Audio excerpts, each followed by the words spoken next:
has llamado al desierto, Señor de la libertad, y está el corazón abierto a la luz de tu verdad. Subimos con esperanza la escalada cual está, el pueblo de Dios avanza hasta la nube pascual. Hola hermanos, el día de hoy 5 de abril del 2025 es sábado de la cuarta semana de la cuaresma. Se nos está acabando la cuaresma, nos queda una semana para, digamos, completa el tiempo de la cuaresma, porque sí, es cuaresma todavía hasta el miércoles santo, ¿no? Pero ya la Semana Santa ustedes saben que el ritmo es completamente diferente, así que estamos muy cerca de comenzar en 2 sábados y estaremos preparándonos para la vigilia pascual.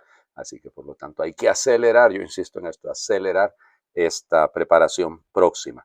Es primer sábado de mes, devoción al Inmaculado Corazón de María, así que dulce corazón de María, sé la salvación del alma mía, fue lo que repetían los pastorcitos en Fátima. Inmaculado Corazón de María, sea la salvación del alma mía. Bueno, hoy sí voy a hablar de un santo. Sí, habría alguna beata, de hecho, el día de hoy, pero quiero hablarles de San Vicente Ferrer por la importancia que denota en la época en la que él vivió. Le tocó vivir una época complicadísima, ¿eh? Es la época de los papas en Aviñón, del cisma de Occidente, y él es un santo en medio de, y no del lado, llamémosle, que la historia sostiene era el correcto. Y fíjense, y llega a ser santo. O sea, cómo a pesar de no estar en el lado correcto de la historia, él llega a ser santo. Claro, luego se enmendará, pero es un poco complicado llegar hasta donde él llegó.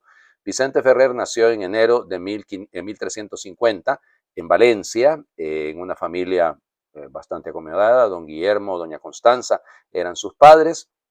Ellos tuvieron 6 hijos.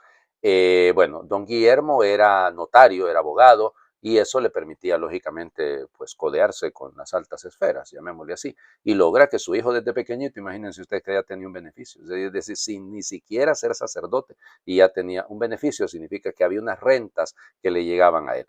Estudia ahí en Valencia, toda la parte, llamémosle, básica de sus estudios. Luego, aquí viene el punto, se hace dominico de la Orden de Predicadores y toma el hábito en 1367.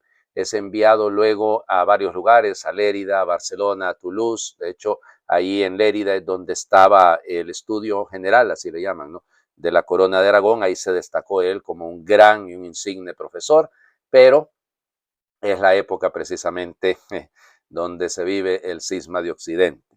Bueno, ¿qué es lo que había pasado? Desde Clemente V, que fue elegido pues en 1304, después de la muerte de Bonifacio VIII, el cisma viene de ahí, no viene de esa lucha por tener el control y el poder sobre la iglesia, que vendrá pues justamente en el hecho de que la mayoría de los cardenales son franceses. Se trasladan hacia Aviñón. En Aviñón van a haber 7 papas, desde fijo Juan XXII, ¿no? Ya Clemente V anduvo dando vueltas, pero fijo en Aviñón Juan XXII hasta Gregorio XI, con Urbano V también, pero Urbano V solo llegó a Roma y luego se regresó a Aviñón.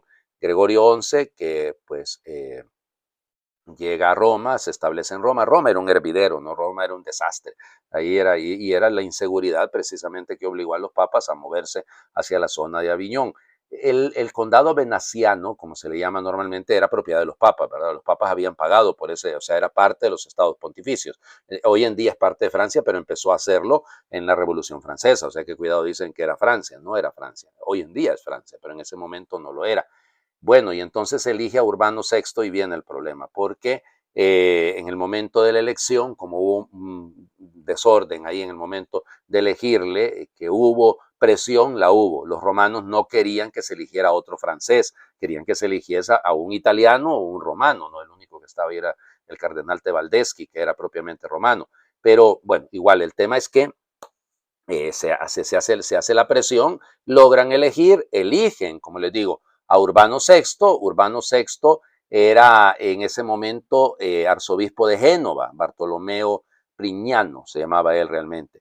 Y claro, cuando él empieza a poner orden en la iglesia y empieza a poner en su lugar, brincan los cardenales franceses y dicen que lo habían elegido bajo presión. En cuenta de ellos vendrá Clemente VII, que es antipapa, y Pedro de Luna, un español, que de hecho ahí es donde entra el detalle, porque resulta ser que Vicente Ferrer, de alguna manera siguiendo lo que es el rey de Aragón, don Pedro IV, había decidido, pues se pone del lado del papa que está en Aviñón, insisto, es un antipapa, y buscó la manera de ayudar, de pues solventar el tema de la división entre Roma y Aviñón, porque en Roma había un papa que es el papa, y en Aviñón había un antipapa, y bueno, ya les digo, vendrá una crisis horrible, ¿no? Horrible, sobre todo cuando el papa o el antipapa Benedicto XIII, que va a ser Pedro de Luna, lo llama, lo quiere poner de obispo, le quiere nombrar cardenal,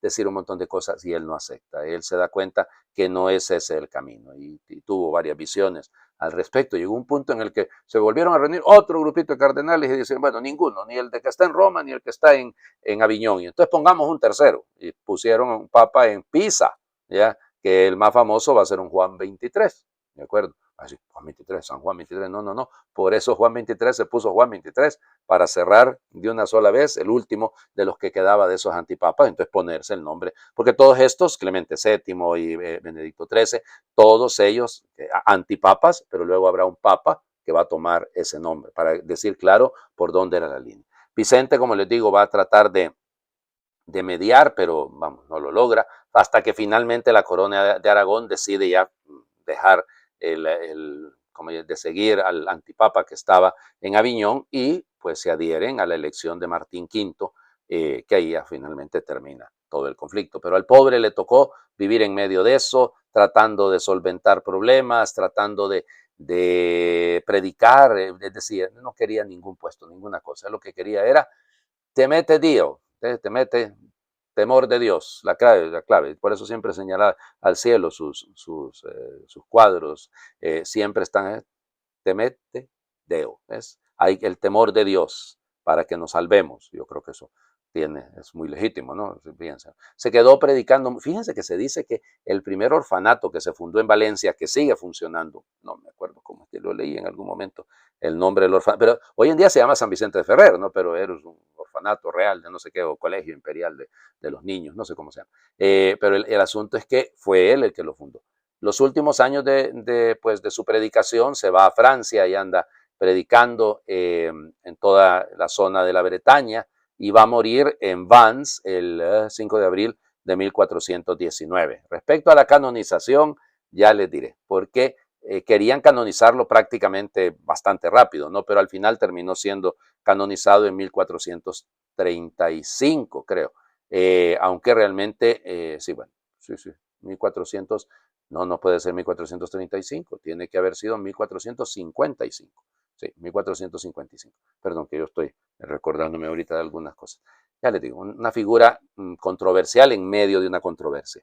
¿Cómo mantener el amor por la iglesia aunque haya tanta división? Vamos a las lecturas, ¿no? Jeremías, capítulo 11, versículos del 18 al 20. En aquel tiempo dijo Jeremías, el Señor me instruyó y yo comprendí. Él me explicó lo que hacían. Yo era como un manso cordero que he llevado a degollar. No sabía lo que tramaban contra mí, diciendo, talemos el árbol en su pleno vigor, arranquémoslo de la tierra de los vivos y que su nombre no se pronuncie más. Ahora tú, Señor de los ejércitos, justo juez, que sondeas lo más íntimo del corazón, haz que yo vea tu venganza contra ellos, porque a ti te he encomendado mi causa. Palabra de Dios. Te alabamos, Señor. Les decía ayer leyendo el texto del libro de la sabiduría que a mí me olía a Jeremías, ¿no? Porque Jeremías vive esta experiencia. Jeremías, insisto, es el profeta que más se parece a Jesús. O sea, es el profeta que de alguna manera refleja mejor el sufrimiento de Cristo, refleja mejor todo lo que le va a pasar a Jesús, ¿no? Que eso es cierto. Y por eso podemos ver esto, ¿no? Él como cordero llevado al matadero a degollar, ya me metían trampas, tramaban algo en contra mí, yo ignoraba todo lo que había. Pero yo te ruego, Señor, justo juez, que te vengues de ellos. La venganza de Cristo es la cruz. No es la venganza de ver el daño del otro. Y yo siempre le digo a la gente que viene a la dirección espiritual y todo, y a veces hay situaciones difíciles, ¿no? Complejas, de maltrato, vamos, hasta de abuso, puede ser no solamente físico, ¿no? Tal vez verbal, y todo esto, y uno dice, ¿cómo es posible que un familiar esté haciendo esto? Que un amigo me termine haciendo, un compañero de trabajo, y entonces uno ahí, ay Señor, ¿qué es esto? Yo siempre les digo, la venganza del cristiano es la oración, punto. Sí, sí, sí, la venganza del cristiano es la oración. Bueno, aquí Jeremías está pidiendo venganza. ¿Qué es lo que va a hacer Cristo? ¿Se va a vengar de sus enemigos o qué es lo que va a lograr? Leámoslo, porque yo por el tiempo no quiero, los sábados, ya saben ustedes, trato de hablar un poquito menos. Trato, no se burlen. Juan capítulo 7, versículos del 40 al 53. En aquel tiempo, algunos de los que habían escuchado a Jesús comenzaron a decir, este es verdaderamente el profeta. Otros afirmaban, este es el Mesías. Otros, en cambio, decían, ¿acaso el Mesías va a venir de Galilea? ¿No dice la Escritura que el Mesías vendrá de la familia de David y de Belén, el pueblo de David? Así surgió entre la gente una división por causa de Jesús. Algunos querían apoderarse de él, pero nadie le puso la mano encima. Los guardias del templo, que habían sido enviados para apresar a Jesús, volvieron a donde estaban los sumos sacerdotes y los fariseos, y estos le dijeron, ¿por qué no lo han traído? Ellos respondieron, nadie ha hablado nunca con ese hombre. Los fariseos les replicaron, ¿acaso también ustedes se han dejado embaucar por él? ¿Acaso ha creído en él alguno de los jefes de los fariseos? O de los fariseos. La chusma esa que no entiende la ley está maldita. Nicodemo, aquel que había ido en otro tiempo a ver a Jesús y que era fariseo, les dijo, ¿acaso nuestra ley condena a un hombre sin oírlo primero y sin averiguar lo que ha hecho? Ellos le replicaron, también tú eres Galileo, estudia las Escrituras y verás que de Galilea no ha salido ningún profeta. Y después de esto, cada uno de ellos se fue a su propia casa. Palabra del Señor. Gloria a ti, Señor Jesús. Estos últimos días de la Cuaresma vamos a girar muchísimo alrededor del verbo conocer, o sea, ¿quién conoce realmente a Dios? Ayer lo decíamos leyendo el inicio de este capítulo 7, ¿no? Como Jesús dice, ustedes piensan que me conocen, saben de dónde vengo. Pues no. El que yo conozco es veraz, y habla del Padre, Él me conoce a mí. Claro, es el conocimiento, ya les digo, por eso les decía, cuidado, que hay algunos de nosotros que testigos no somos, se los vengo diciendo desde hace un par de días, somos expertos en andar haciendo cuentos, ¿no? En hacer especies de reportaje, yo no sé cómo llamarle a esto, ¿no? Reportamos acontecimientos, repetimos a veces como papagayos, como loras, cosas, pero la experiencia no.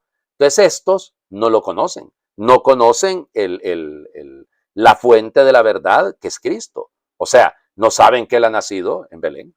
O sea, ellos ignoran todo esto y al ignorarlo juzgan y juzgan mal. O sea, todo eso es lo que está detrás. Entonces, fíjense, realmente, ahora produce un cisma, eso dice, esquisma, dice el griego, ¿no? Produce una división en el siglo I. Cristo produciendo una división. A ver, yo les digo esto y perdón, escuchen bien lo que les voy a decir, porque no estoy burlándome, estoy diciendo una cosa dolorosísima. Lo que pasa es que verdaderamente es sorprendente, ¿no? Es verdaderamente sorprendente. Hace algunos años, y les estoy hablando de hace ya, que será 15 años, yo recuerdo haberme reunido con el presidente, sí, el presidente, de la confraternidad evangélica aquí en mi ciudad. Bueno, un hombre bueno, cuidado, es un pastor, yo le tengo mucho aprecio, es una buena persona y todo. Hasta ahí, muy bien. Y me dice, me platica y me dice, padre, estamos preocupados, padre. Me dice, a ver, pastor, ¿qué pasó? Y me dice, padre, están surgiendo demasiadas sectas, me dice. Y yo, me llamé al silencio, ya, divididos por Cristo. Y me pasaron un informe, estoy hablando de hace 15 años, de verdad que más o menos como 12, 15 años. Y me pasaron un informe, ellos mismos me lo compartieron. Solo en mi ciudad. Mi ciudad es hoy en día una ciudad de 1,5 millones de habitantes. O sea que más o menos, ¿no? Probablemente son más, pero por ahí se gira la idea. Y entonces resulta ser que me dijeron que solo en la ciudad, habían más de 17,700 confesiones evangélicas o pentecostales o diversas, ¿no? Porque la gente dice que es religión, no son la misma religión, somos cristianos, pero divididos por Cristo. No por Cristo, sino por querer decir que nosotros sí estamos hablando en el nombre de Cristo. Y aparece por allá, pululan, cada un negocito por ahí. Insisto, puede que haya gente muy honesta, y claro que la hay, que está viviendo el Evangelio tratando de vivirlo. Claro, cuando yo leo la Biblia, cuando leo las Escrituras, por eso lo estoy diciendo, por ahí leí un artículo que decía, si los católicos leyeran las Escrituras no serían católicos. Al contrario, si leyeran bien las Escrituras, todos todos estaríamos bajo la iglesia que organizó lo que hoy llamamos la Biblia, que decidió cuáles son los libros que deben ser considerados Biblia. Y perdón, insisto, no estoy queriendo, porque ya estamos cayendo en ese mismo jueguito, ¿no? En pelearnos a nombre de Cristo. Este es el Mesías, este es el... No, momento. Cristo no es para eso. Nunca ningún hombre ha hablado como él. Ese es el punto. ¿Ok? Claro, porque era hombre Dios. Es verdadero Dios y verdadero hombre. Sí, pero aquí es donde está el punto. Este es el problema, que no estamos queriendo escucharlo. Si lo escuchásemos, otra cosa sería. Porque algunos somos bastante fariseitos, considerando que la gente ignorante, estos que no han leído las escrituras, estos que no se saben el capítulo tal, versículo tal, entonces estos son una chusma. Me gusta esta traducción, ¿eh? Son una chusma. Eso está, fíjense, lo dice, ¿no? Está maldita. La chusma esa está maldita. El término griego es muy bonito, ¿eh? Para decir, son despreciables. Qué difícil, ¿no? Desde cómo me voy a plantear yo, si voy a hablar de Cristo, llamándole a un hermano que quiere vivir el cristianismo, lo voy a insultar, que quiere conocer a Cristo, no la idea que yo le quiero transmitir, sino la verdad sobre él. Ajá, ¿quién soy yo para maltratarlo de esa manera? Pero tantos cismas a lo largo de la historia de la iglesia, porque yo me creo en el absoluto derecho de creer quién es el verdadero Cristo. Pero si usted hablara del verdadero Cristo, jamás trataría a nadie como chusma. Le invito a hacer oración. Señor, también a mí me indignan las mentiras, la injusticia, la violencia, la miseria. Pero en demasiadas ocasiones soy miedoso y no me juego mi fama. No arriesgo mi comodidad, no comparto lo que debiera para defender la verdad, la justicia y la paz, para luchar en favor de los más débiles. Señor, aumenta mi confianza en ti. Dame una confianza más grande que mi miedo y mi egoísmo. Y concédeme valor para dar la cara por ti, por tu reino, por tus preferidos, los pobres y los que más sufren. Amén. Señor, esté con ustedes y les bendiga a Dios por intercesión de San Vicente Ferrer, el que es Padre, Hijo y Espíritu Santo, y su bendición descienda, les acompañe siempre. Muy feliz fin de semana para todos.